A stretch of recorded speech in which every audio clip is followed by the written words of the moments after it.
Here is a tricky idea against the modern defense. If black is careless, this can quickly lead a disaster.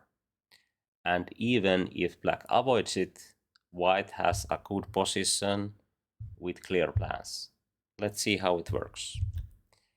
e4, g6, d4, bishop g7, knight f3, d6, and now we play bishop c4. This diagonal is a very important one in this opening and also in many e4, e5 openings as well. And here the idea is to create instant threat to f7. And for example, if black plays knight d7, which is quite a typical move in modern defense, we can sack the bishop here and white is already winning. If king takes back, we can make another check with knight, and now there is no good options for black. For example, king f6, we can checkmate in one move. If king goes to f8, we can make a fork, and if it goes back to e8, then the queen is trapped. This knight d7 is not the most obvious move here. The main idea here is to play knight f6 and castle. Okay, now queen e2 is our move. The idea is to play e5 if we have a chance to do it.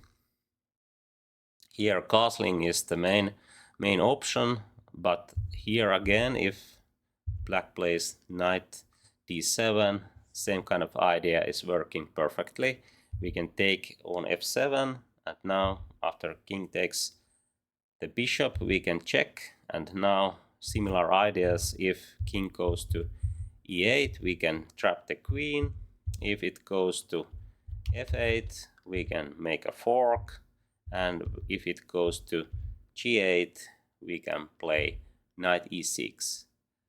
We have to be careful here. If queen c4 happens, with the idea to give a checkmate on f7, this is already a big mistake, because black can play d5 and we cannot take this with queen, so have to take with pawn, and now knight b6, and there is no time to do knight e6 or d6, and white is already losing. So be careful.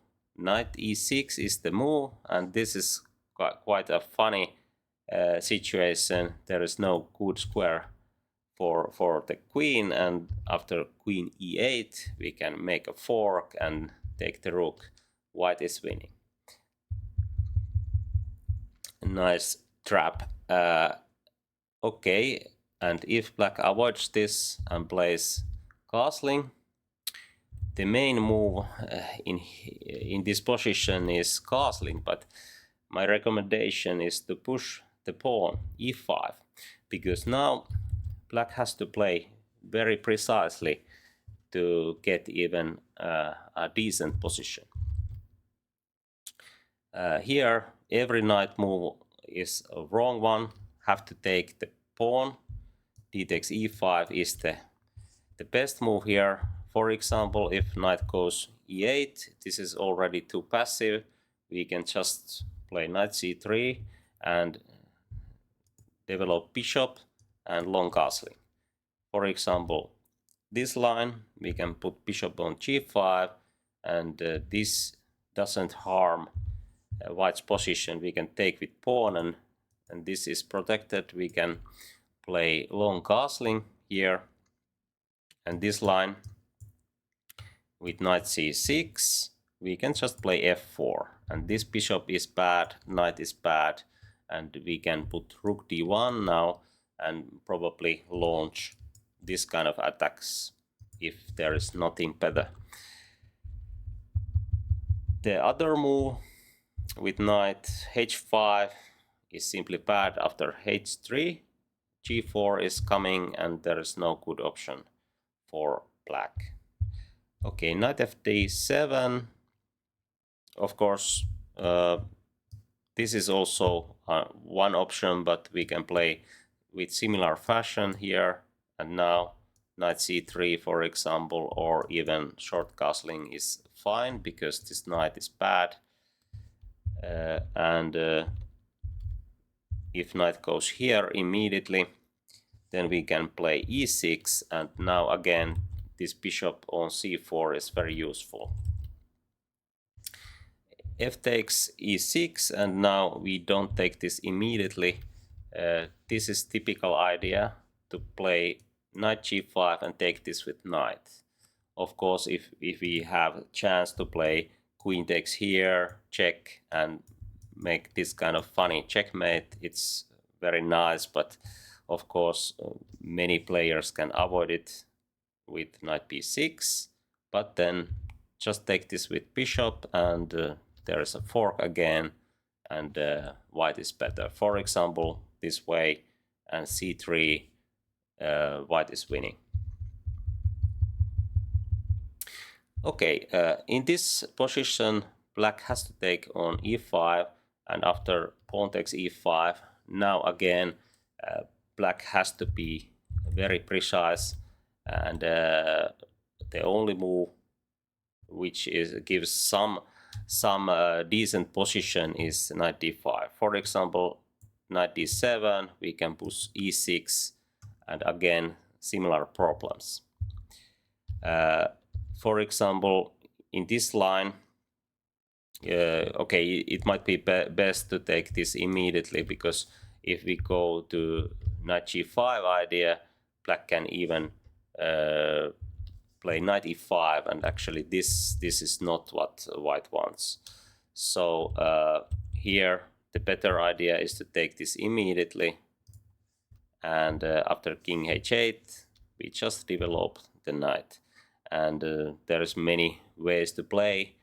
This is positionally awkward position for black, and we can also try to create kingside attack.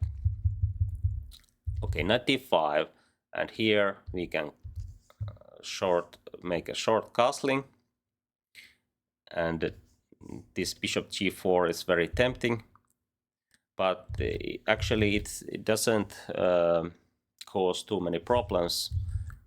We can play knight d2, and here black has to be very precise again. If black plays too aggressively with knight f4, this is losing, because queen e4, knight is hanging, bishop is hanging, and b7 is hanging. So black has to be very careful. Knight b6 is not so easy move to play, but this is the only move which can give black a decent position. h3 is a good way to play here, because now again black has to play best move, which is knight takes c4. If bishop takes f3, we can take with knight, and after this trade, white's position is easy to play, and white has some edge.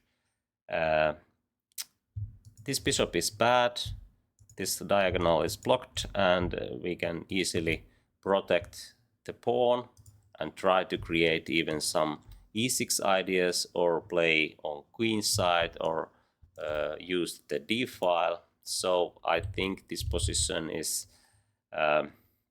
more than just a small advantage. Even computer says that black has some chances to keep the position only slightly better for white. Okay, knight takes c4, and now taking we can take this bishop with pawn. Knight takes d2, bishop takes d2, and here knight c6 or queen d7 goes almost the same position.